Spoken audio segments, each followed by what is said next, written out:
Metro Nashville Archives, we're charged with collecting the historical records of the city and county, and one of the things we do is preserve these types of records, and it's good to have these players together that we can talk with them, we can get this on tape, we can preserve this record. So this is a real privilege for us, and it's an honor to do. And so I wanted to thank them first for coming out. We have a friends group, the Friends of the Archives. John Conley is the county historian. He's the head of our friends group. I also like to thank those of you that have contributed to the exhibit. As y'all look around at a lot of this stuff, a lot of material in here is loaned to us from the collectors here in Nashville. And so we were able to flesh out the collections we have by that, and I appreciate that very much. You're going to see some really rare things in here, and I appreciate everyone that brought us those things. And I also wanted to thank the Sounds for coming. I know the schedule's kind of tight, so we're going to move y'all along. And there's Ozzy right there. So that's good to have Ozzy. He's always cool to have. I appreciate y'all coming. We've had our display up for about every summer for 4 years. And invariably, every day, someone would come in and say, baseball is the greatest game in the world. Well, after 4 years, I'm a believer. And the reason I am is because of these gentlemen over here. They play the game because they love it. And every time they step onto the field as either a player or a coach, the greatest game in the world gets even greater. So it is my honor to introduce our players. First is Frank Duncan, who played with the Nashville Vols in 1942 and has a great Yankee story to tell. He was a pitcher. Roy Pardue was a pitcher with the Vols, 1955-56. Ozzy, everybody knows Ozzy. Mr. Sidney Bunch, who played with the Birmingham Black Barons. Mr. Oscar Shanique, who was a pitcher for the Vols in 1961. And Mr. Larry Taylor, who was a pitcher for the Vols, 1955 through 57. Second base.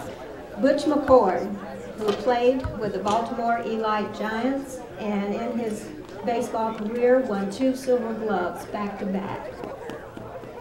Mr. Junie McBride, who is Nashville's own Mr. Baseball.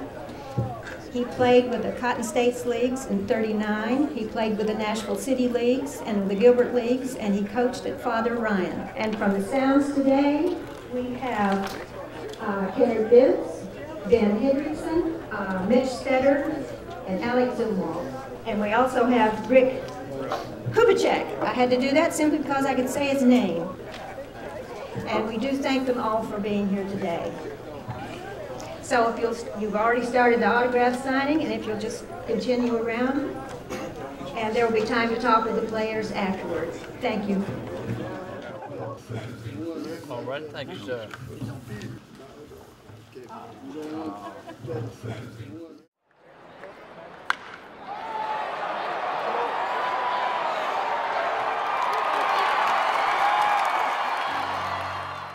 The field was good, very good.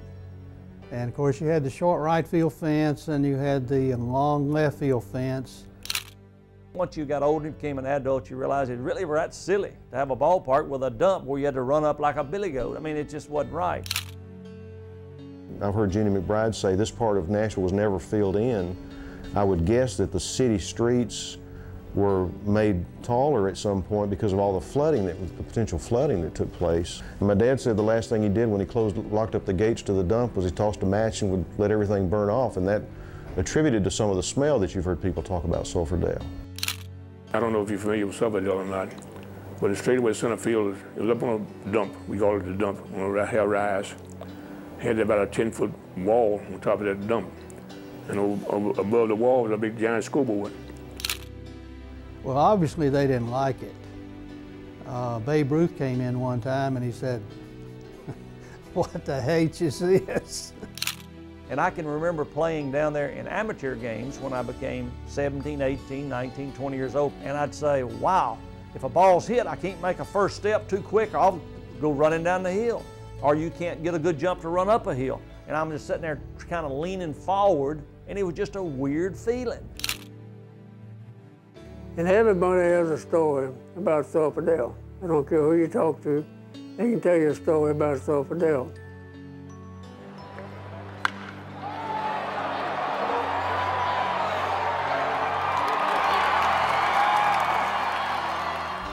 Everybody calls it S-U-F-F-E-R. A Sunday doubleheader, you know, you start at 1 o'clock, and you had sweated so much when that game was over, you couldn't sweat any of the second game. And it was probably from dehydrations, which nobody knew anything about. I've seen some hot days, he wouldn't let us get out there to cool off. You have a sunstroke, boys. You don't need to be out there. We were still taking salt tablets when I played. You know, that was a specified thing that you would take if you felt like you were getting a little overheated. You get you a couple salt tablets, and they seemed to work. We drank some water, but we didn't gouge ourselves with water. And even when the old timers in sports, you couldn't get a drink. They wouldn't give the coaches. When I was playing, you didn't ask for water. Didn't have time, you know, and you didn't think it was that necessary to have it. But we never had anybody passing out because you were acclimated to the weather and to the heat. Well, I remember one time in the spring when we had opening day, that was looked forward to by thousands of people. Opening day at Sulphur Dell. Cold. It must have been not over 15 degrees. It was so cold. Everybody was in overcoats, and that's when the men wore hats. And I have a picture, in fact it might be out there in the archives, of all the people that were wearing hats and freezing simply to death. But, and the players were cold. When they'd go get their jackets, you knew they were cold. And they were playing in jackets, and I think we won that first game. Of course, that was just a dream come true.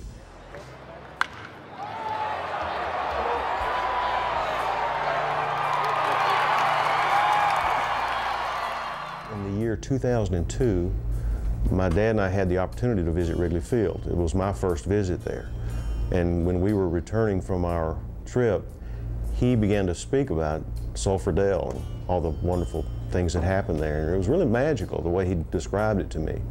And it began my interest in doing a little research about the old ballpark, and searched on the internet and found nothing. I always wanted to be a baseball player. Like I said, I didn't know anything about the Negro League.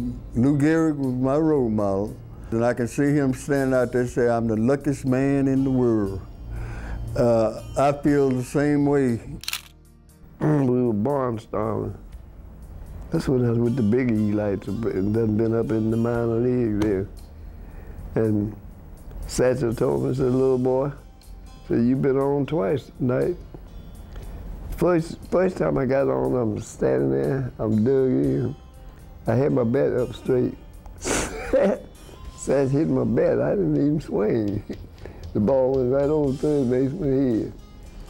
The next time I come up in about the third or fourth inning, I hit a sharp single by the third baseman. I hit a fastball late, because Satchel done cooled off. He wasn't throwing it 100 miles an hour there.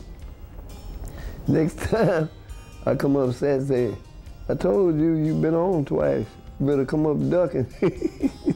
Well, what happened that third time you got up against Satchel Paige? Did he get you out, or did you get on again? He walked me. He walked me, yeah. But he was throwing hard then. He show you that foot. You can count the cleats. He can hold it there, you can count the cleats on it. But there was some good old days. It was such an important part of my life growing up. I think I learned a lot being in the ballpark with mostly men, because a lot of the old faithful, tried and true men that came to those games. Well, the only disappointment is I believe if I had it to go over with, I believe I would have stayed in baseball. Now everybody can't play baseball because it's special skills to play baseball. But the ones that can play and don't play, I say you send it. A lot of them want to say that baseball ain't the greatest. It's got to be the greatest. Look how many teams you got and look how many thousands there every day. Football 1 day a week. Basketball is about 3 a week now. It's getting close to the, but baseball, they play it every day and play it everywhere. Because I think when that baseball's in your blood, you're gonna always miss it. But baseball is the greatest sport on earth. I don't care how you put it. But I really think that if they said, Roy, you could go back and play, I think I would. But baseball, they play it every day and play it everywhere. Yeah. But now I'm gonna tell you, I think I'm a whole lot smarter baseball man now than I was when I had to come out of there in '57. I can run, because I can still hit. I didn't have no problem with the hitting. And we used to walk to the Sufferdale, drink sulfur water. They had a sulfur spring come up under the wooden bag. A lot of folks holding those. Best water you ever drink. That spring is still there. Yeah, but they got it bricked off inside. You have to work there now to get some of that water. Or else have somebody that works there to get it. But we used to go and Grandma make us take our jugs. We come back up to there with 2 jugs on each hand. Everybody had sulfur. And my cousins and sisters, they wouldn't touch it. No, get that stinky water away from here. When I first started playing in it. Yeah, first time you ever went to Sulphurdale, had you know? Oh, that's where we used to slip off and go. It was a tremendous place. It was what I thought in those days a huge, huge playing field and seating area. And I would go in and I had the run of the entire ballpark except the locker room. I could not go to the locker room. Well, that's what I tried to tell somebody down at the library. They didn't understand. We had our own field of dreams. They had a bleachers out in the left field where people could go sit, you know, back in the early days. Of course, they had that short right field fence. The first time in Sufferdale, well, the first game I really played in Sufferdale, I was 15. Yeah, all the great ball players played in Sufferdale. All the blacks. All the teams that always come to Nashville and play. And we were kids. We would work down there. If Nashville was home, they'd pay us 75 cents a game. We'd be bat boy, ball boy, work on. Back then, there was a lot of money for kids. What I remember more than anything is the sights and sounds surrounding the event of a baseball game. To this day, and I'm 62, to this day, if I'm around somewhere and I can smell beer at a ball game or cigar smoke, it brings back memories of Sufferdale. Because you could walk in Sufferdale and you could smell beer. I do remember when beer first come in 32 or 33, whatever. Atlantic Ice Company was a distributor for Hooter Pole beer. And during the ball game, during that day, they would send a pony of beer over to the ball's clubhouse. So when the game was over, they'd have some beer there to drink. And also green grass in the spring. When I can smell that green grass starting to grow, cigar smoke, and you smell beer. And that was the aromas that I got from Sufferdale.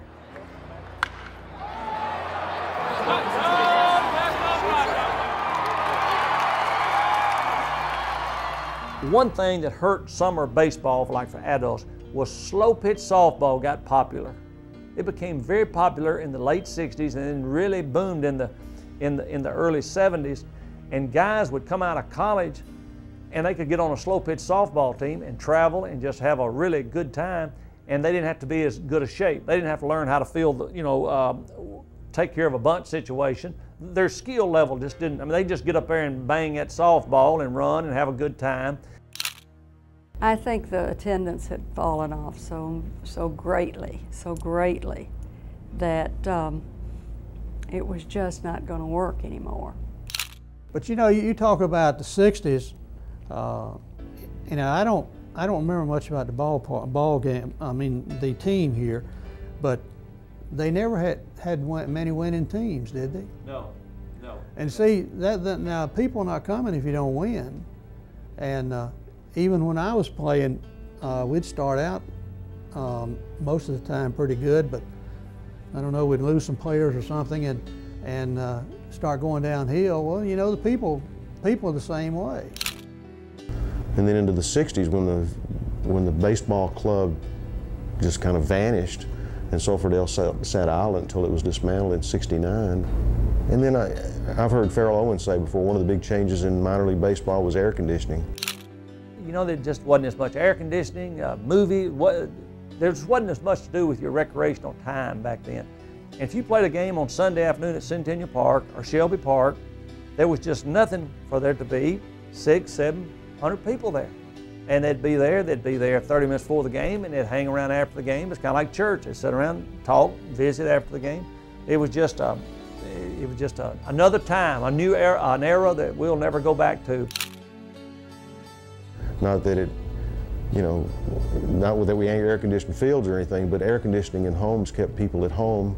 Television was becoming more popular in the '50s, and people would stay home and stay in their air conditioning. We probably do a little bit too much of that to this day. As he said, TV and air conditioning is what just killed it. Do you think television had anything to do with it? Not really. Probably helped as much as it hurt it some. I think you got to promote anything. You got to sell no matter what you do. I don't care what it is, you have to sell it. And at that time, I don't think there were too many people that really wanted to play baseball. The old timers were all gone. There were very few people that you knew on the team that were holdovers from previous years. There just wasn't the interest that there had been. Well, of course, I wasn't here at that time, and it didn't bother me at all. It was just an old ballpark, and it had served its time, and it really didn't bother me at all.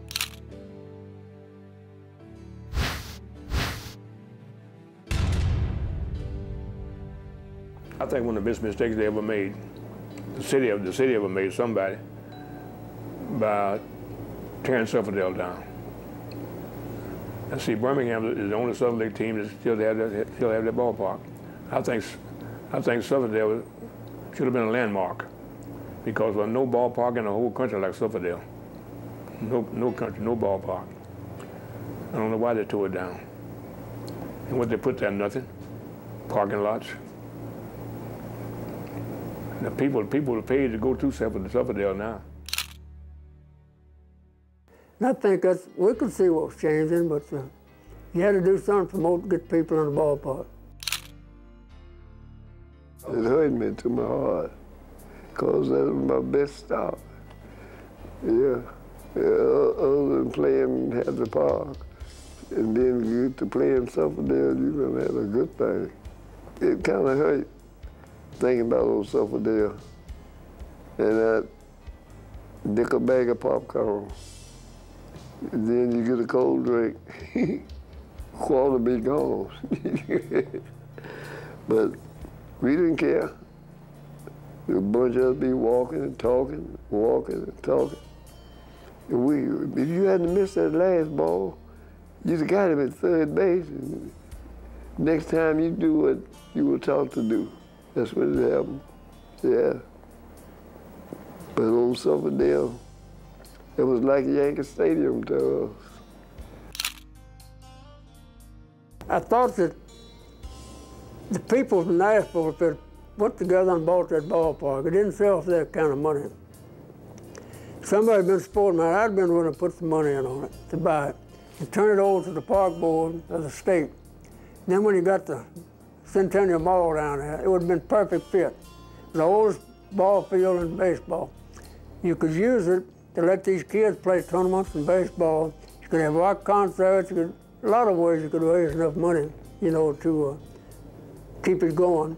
It would still be standing there, the oldest ballpark. And to think they tore it down, and it didn't sell for that kind of money. You could have gone in there for the right person, the right political man, and said, hey, we're going to raise enough money and just buy it and give it to the park board or give it to the state and let them take it over. And the park board could have a lot of use for it, you know. And all these little league teams could play there, and the tournaments they bring in. You could have soccer tournaments, you could have rock concerts, things down there. They used to have them down there all the time. It would pay for itself, and then it would be sitting right there in Centennial Mall. It was a great ballpark. I really, you know, I didn't want to see them when they let it tore it down. That had been a great place for all the kids nowadays to have been, you know, playing tournaments and stuff. And I think the business people here in town, had they had the chance, they would have sponsored that. They would have kept people there to work on the field, cut the grass, and all that, just for the kids, you know, to have something like the Dale. It was a great feeling when you walked out there on that mound. And I think it helped me a lot because I was from here. I was from Nashville. I think it had its moments of being very profitable, and then, of course, as your crowd shrinks, there's less money to play with, and all the players were demanding more money. And of course, some of them were certainly worth it. I guess it's sort of like today's sports, except a lot less money than the Titans. But it had its moments of being profitable and non-profitable. I felt just a great hurt. I was just sorry that the whole era was gone, but to me it was gone. And I was just hurt that the whole thing was over, because I had loved it so. It just seemed like part of your life going away. I remember Johnny Breeze and I went down when they set the plaque up on 4th and Jackson. We were down there the day when they dedicated the whole thing, put the whole plaque up down. And to see it tore down, I got pictures of it when they tore it down and all. Just seemed like part of you went with it, when it was something that could still be there, could really be something.